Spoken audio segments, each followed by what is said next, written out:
Hi, everyone. My name is Bryn Lopez. I'm the manager of Children's Book World in Los Angeles, where we celebrate diversity, knowledge, and enrichment, a world where every child sees themselves on our shelves. I am so excited to be here with debut picture book author Kitty Donohoe, whose first book, How to Ride a Dragonfly, joins our bookshelves. Yeah, let's see that cover. On May 23rd is the book birthday of How to Ride a Dragonfly. Kitty has enjoyed teaching primary age students for many years at a public school in Santa Monica on the edge of the Pacific Ocean. But now she has spread her wings to enter the world of children's book creation.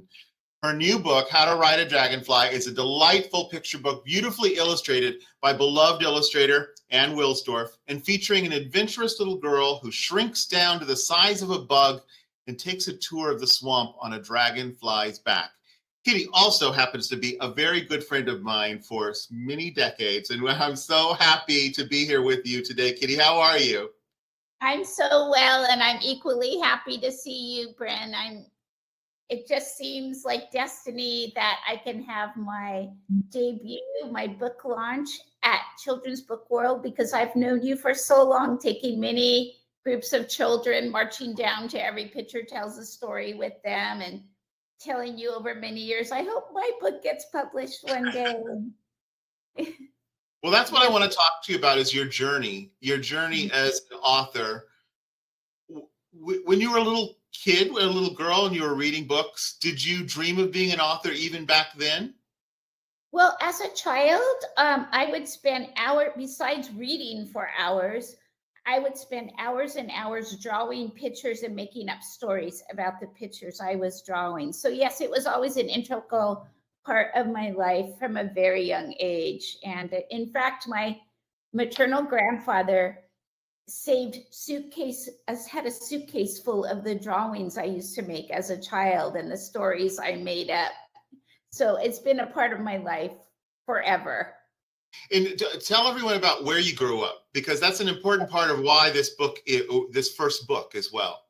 Yes, I grew up in Yosemite National Park in the valley itself, because when people say, you grew up in Yosemite, where? And I said, literally in Yosemite Valley, because my maternal great-grandparents homesteaded Yosemite in the late 1800s. They came over from Ireland, and they had a dairy, and they had a restaurant. And then my father was asked by the older generation to step in and run the family business that is still there. It's called Dagnan's, but we know our family no longer owns it. So I also spent a lot of time growing up in the Central Valley of California, but those childhood memories in Yosemite greatly influenced the person I am today as a teacher and as a writer.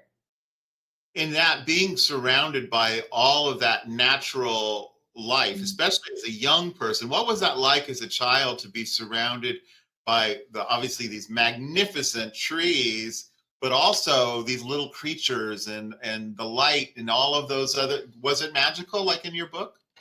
Yes, I always loved fairy tales, and I always loved the natural world. So this book is a marriage of those two things. And my mother, when my sibling, I'm the second to youngest, and my brother's considerably younger than me, the youngest in the family. But when we were little, my mother would take us every day to go swimming in the Merced River, which was just, I don't even know, not even maybe a quarter mile, not even a quarter of a mile from our house. It was just across the street and across the meadow. So we would spend every summer, late morning and all afternoon at the river swimming. And when I wasn't swimming, I would spend hours daydreaming. I would just look at the fish or the dragonflies, the butterflies, the different kinds of rocks like quartz and obsidian and granite. And it was such a daydreaming, beautiful time where it was pre-tech devices, and my mind just wandered and became one with the nature. And I think when you're really little, I notice this because I teach very young children, what you learn as a child becomes such a deep-seated part of you. And sometimes you don't always realize until you're older and you reflect back on it.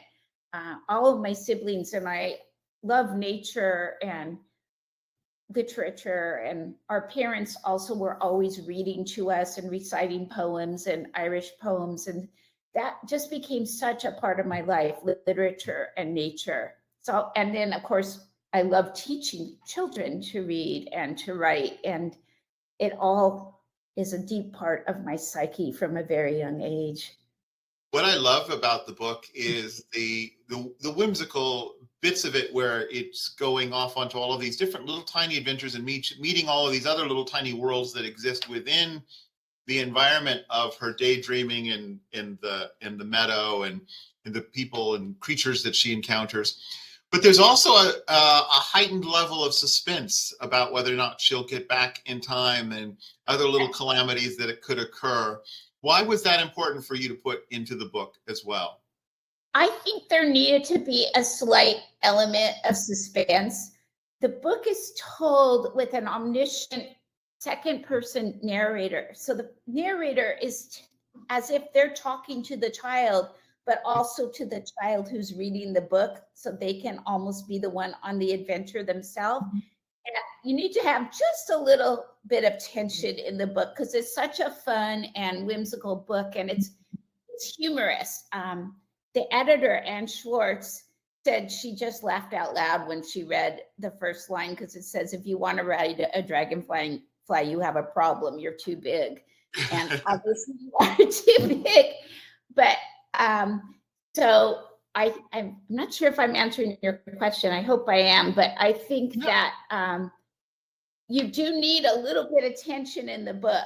It's completely the narrator talking to the child in the book and the children who it's being read to or who are reading the book itself.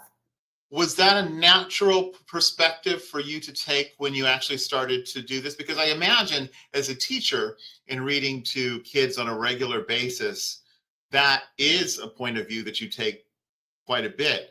Was it very easy for you to go into that? Did you try other different perspectives or point of views when you started writing it and then found this was the one that worked for you the best? That's really interesting because I've written lots of books that pre-published, I hope, soon will be.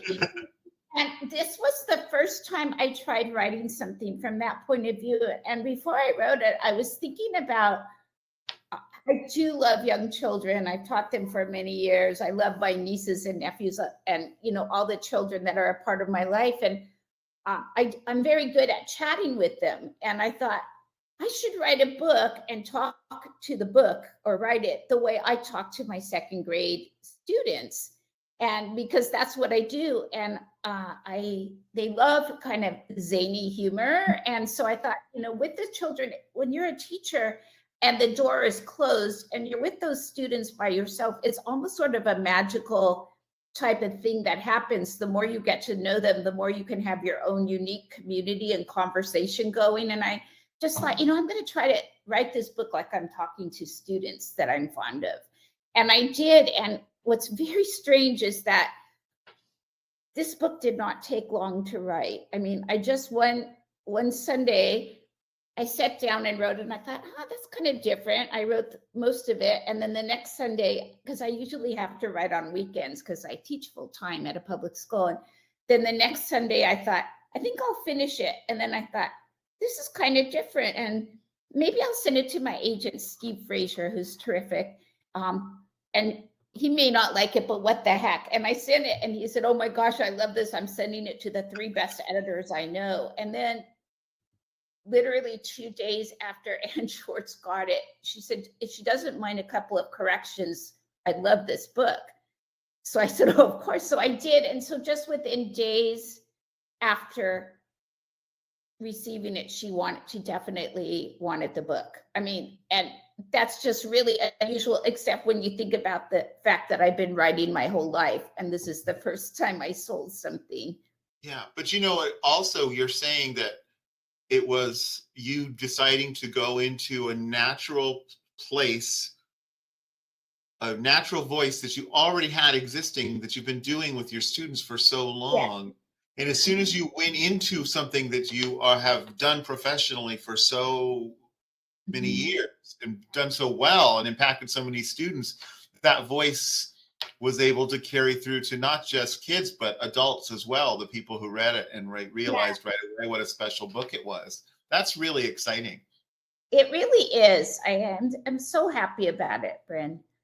That is, so did you try reading this with students, bits and pieces No, of it at all? not at all. I just, I wrote it.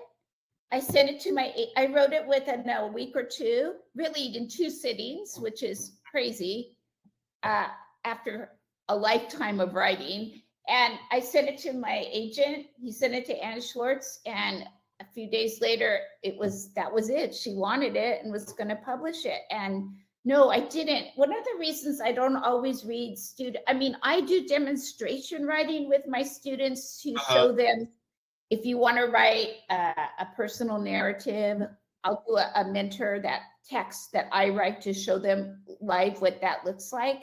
But for my own writing, because they're my students and I love them and they love me, they're going to love it no matter what. So it's not really an objective audience. Oh, that's the best story I ever heard. That's why I love teaching these really little children, because they just love you no matter what, and no judgment. So I don't use them as my sounding board for books. They're too thumbs up on everything I do. One of the things that I really loved about the book, and I don't know if it was intentional at all, but you know how you read something and it takes you to a special memory or and I was immediately captivated by the girl and her cat, and daydreaming and sitting there in the meadow and going off into this magical world. And it was so very, it felt like Alice in Wonderland in that world, but not as trying to be that, just that it was it was so beautifully done like that. And is that good or bad? I don't know. No. Oh, Ann Wilsdorf is such an amazing illustrator. I have still not met her. She lives in Europe. And it was supposed to be sort of a magical adventure. I mean, my whole life, I just loved fairy tales. I just, from all over the world as a child, I just used to, I probably read the entire fairy tale section of the public library. And I loved getting them from every culture I could get my hands on. And I remember this is kind of about the magical world. In the public library, there was a Beatrix Potter display, and the librarians, who really I owe so much to some of the books I love today, to them, and they would change what the little animals and everyone wore by season. They would change their outfits, or if it was the setting, if it was winter or spring, whatever. And so I think Beatrix Potter, that whole little world of little things and fairy tales, and I've always liked things like dragonflies and butterflies. I mean, we used to get pollywogs and set them free when they turned into frogs as a kid. In the meadow by our house, there was a little pond where we would get them. And the same with caterpillars. We'd watch them spin into monarchs and then let them go. And so it really is, Yosemite is really a magical, enchanted place. It is like, I've heard some people say it's almost like Rivendell in the Lord of the Rings. It has that sort of magical feeling to it. So definitely, I love that you had that experience. So having an English illustrator probably was helpful too, because is she English? Is she? I think she's Alsatian, but she was raised all over the world. I read her bio. Yes, it seems like she's lived in many exotic locales, and I think her parents were Alsatian, but now she lives in Switzerland. Oh, in Switzerland. Okay. Well, for you, when you got because you, as you said, you've written many stories, and then this is the first, this is a story that, came to you so easily, but beautifully. But this is the first one where you've actually been able to have artwork put to the book. What was that experience like? for you? Well, when Anne Marie Varga, who's the assistant editor with Ann Schwartz, another lovely person, and a shout out for Kathy Dunn at Random House Publicity. I mean, I hope I don't forget anyone. They're all, I mean, I have met the nicest people who have helped. And also April, and I forget her last name, she's the agent for the art rep for Ann Wilsdorf in the United States. I'm sorry, I'm rambling. What was your original question, Brent? Just what was the experience for you when you first got to see that artwork and how your book had been brought to life in a visual medium? Thank you.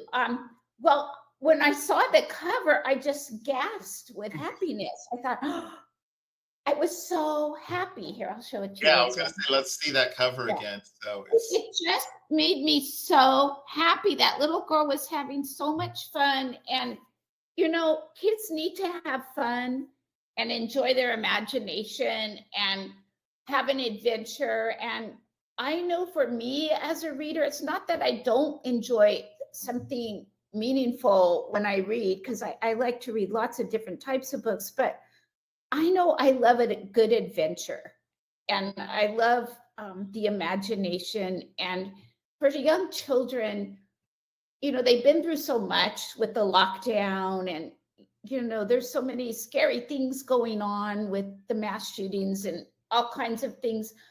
I think for them to read a book and just have the pure joy of just fun and an adventure where, you know, they have to be back by sunset, but, you know, it's not really scary, but just a tiny bit.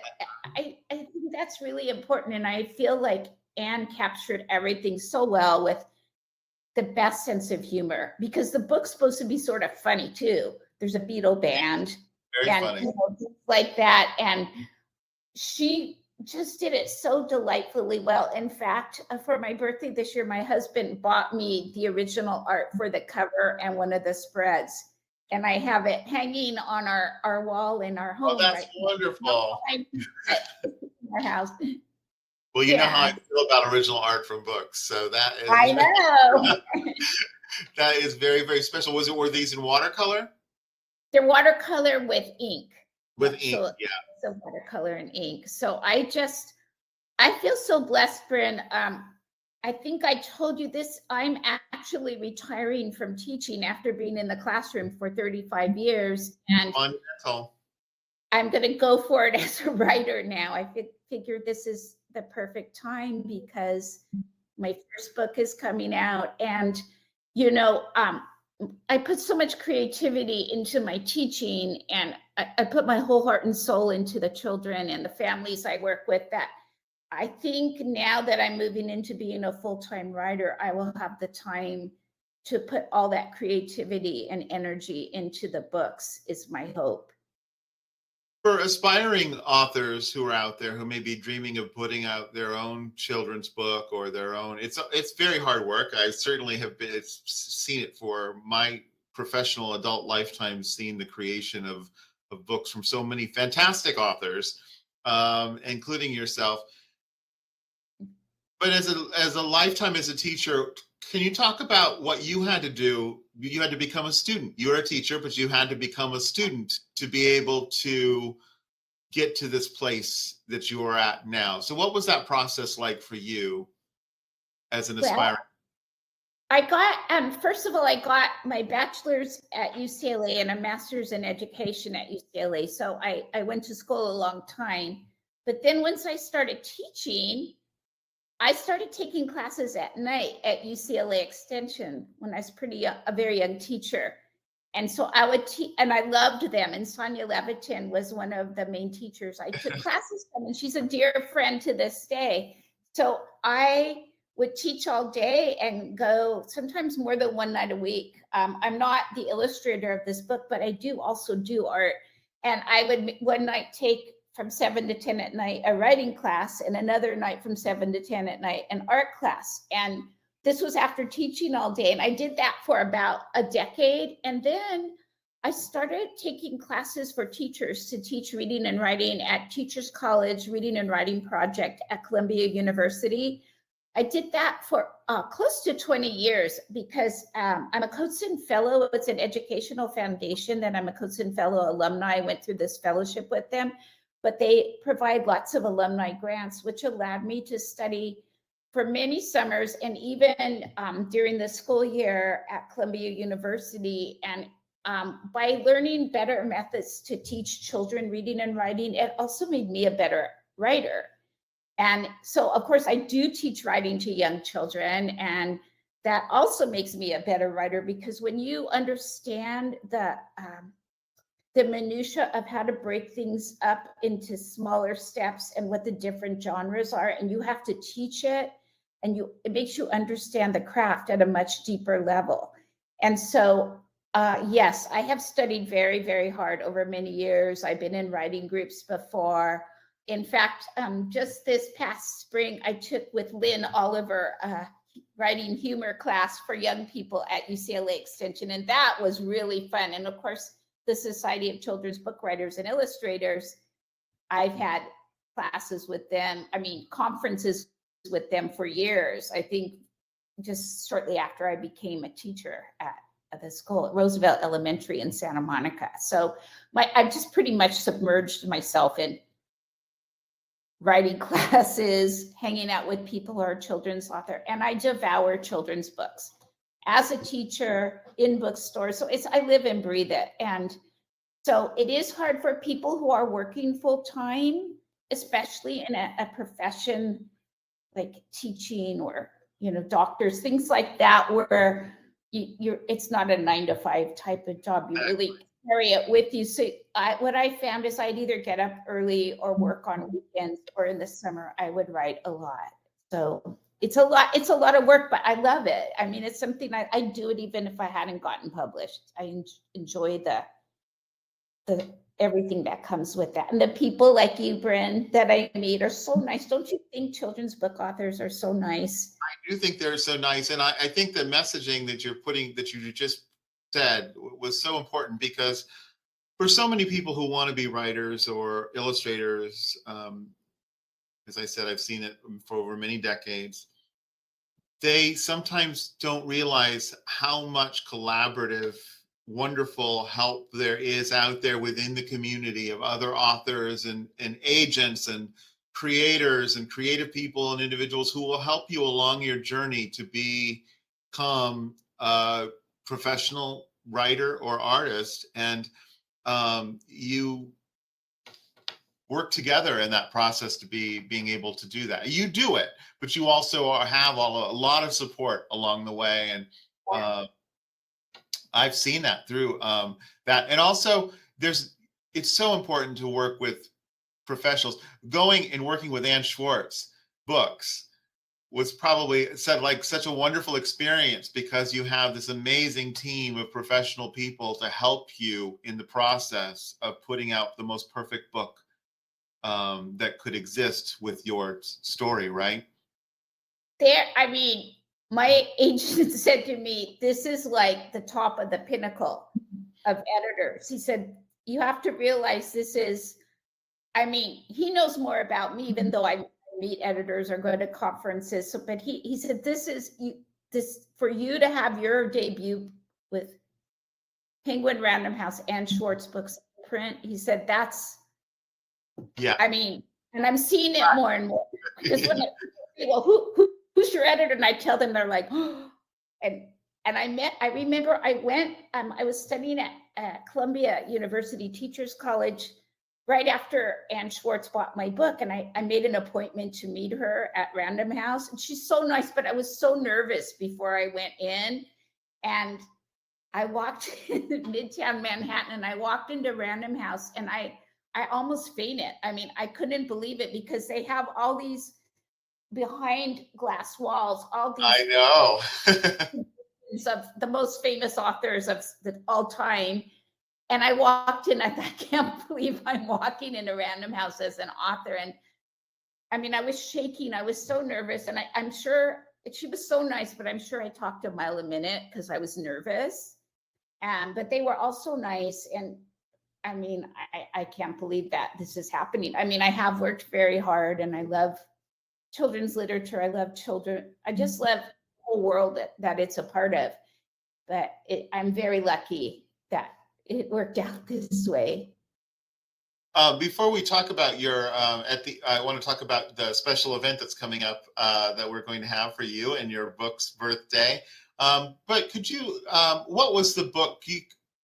Not your favorite book necessarily, but what was the book that you remember first opening the door to books for you as a child? Do you remember one of the books that sort of opened the door? My parents, it's hard to remember, all the books, because my parents always read to me, and my siblings and older cousins would always read to me until I was able to read myself. So there were a lot of books I loved, but my favorite since the time I was a small girl and to this day is The Hobbit and The Lord of the Rings. And I know many people say this, the books you read as a child are the books that really stay with you. And I think that really colored my whole, everything for me.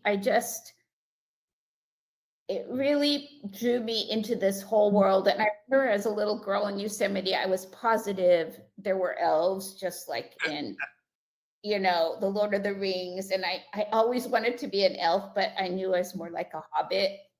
So they're just tall and skinny, but just more like a hobbit. And I could see you searching for hobbit holes in Yosemite, looking for little doors. And I would say that, and I was so thrilled when they did the Rings of Power on Amazon recently, because I'm not even sure if it's based on some of his writing, but I don't know if he wrote any of that stuff at all that's in the actual book, or if they took it from some of the appendages. But I just loved it so much. I felt like they extended the story, and it just, so anyway, that was, and then there's been so many other books over time. Recently, I'm kind of rambling, but no. The author who got my students and I through lockdown was Grace Lynn. Oh, because yeah. Grace Lynn. And of course, fantasy, right? So I hadn't read her 3 books, Where the Mountain Meets the Moon, and all of her gorgeous books. And so we were on Zoom school all year, and I had these really cute little second graders that I met on Zoom, and I read Where the Mountain Meets the Moon, and then I found out there were other books that were kind of companion books, not exactly sequels. So I said, usually I read lots of different authors, and I do, even if I read a long novel, I try to read all different types of picture books so the kids can get a vast array. So I did that on Zoom school, but I read all 3 of her books aloud to the students during Zoom school. And they were just 7 years old, most of them, some 8. And I always say Grace Lynn got me through lockdown. And I discovered her just recently, her books. The power of reading aloud in a group with the students is really amazing. And it can go both ways, because you can read those books that are maybe older than for the kids that you would, you can't even read those, but you can read them as a group like that. And I also say, for picture books, I know a lot of teachers in middle grade and even high school who utilize picture books in their classroom, and they impact their students in a way that you couldn't even imagine, because there's something about that visual sense and the story being told out loud that allows young people to access ideas in a different way, in a productive way. So that's so beautiful. Now I am so excited, because you are coming to Children's Book World to have a special party for your book being and signing your books for everybody. Are you excited? I'm so excited, Bryn. So that's going to be Saturday on May 27th. So it's going to be in 2 weeks, 2 weeks and a few days. And what can we look forward to when we see you there? Well, I figured, I know there'll be all different ages. And I told Bryn, I could be wrong, but I have a feeling there's going to be a lot of people, because people have been saying, "Well, do you want a retirement party or something?" And I said, "Well, my main celebration is getting my book published. So please come to that if you're able to." And so I know parents at the school have heard about it, and former students and retired teachers. So it's going to be kind of a reunion for me of people I've known since I was a very young teacher and students I've recently taught. The kids I taught in lockdown, some of us developed a very deep bond because of what we went through together. And I have ordered special dragonfly shaped seeded wildflower paper. So that I have, so that I'll have in a little packet, and some bookmarks and things like that. But that way the kids can go home and plant the wildflowers, and maybe they'll see a dragonfly land on them or something. And it's super exciting. Yeah, we're gonna squeeze everybody we can inside there, and make sure everybody, if you are seeing this early, pre-order your books. There was an ordering page that we all have linked in here as well. And please do pre-order your books, because then we can make sure they get signed for you. It's going to be super exciting. I'm so excited to have you. Hey, this is a long journey for our friendship too, from way back to now, and it will continue on beyond. But this is sort of a special thing to see you. And of course, we were going to have it at your store, Bryn. There's nowhere else I'd have my launch debut of my book. Absolutely. I'm so glad to have you be shared on our shelves for kids, for all kinds of kids and adults to be able to enjoy it, because it's a beautiful book and you should be so proud.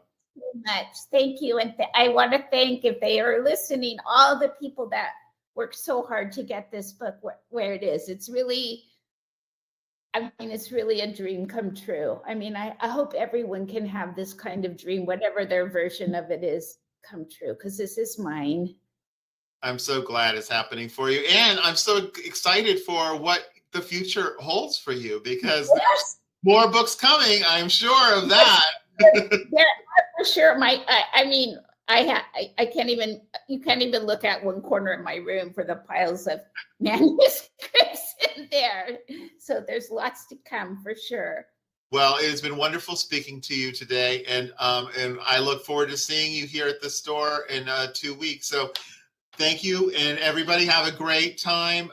We'll see you soon at Children's Book World in Los Angeles, West LA on Saturday, May 27th at 10:30 a.m. So we'll see you then. Bye-bye. Hey, Bryn. Bye-bye.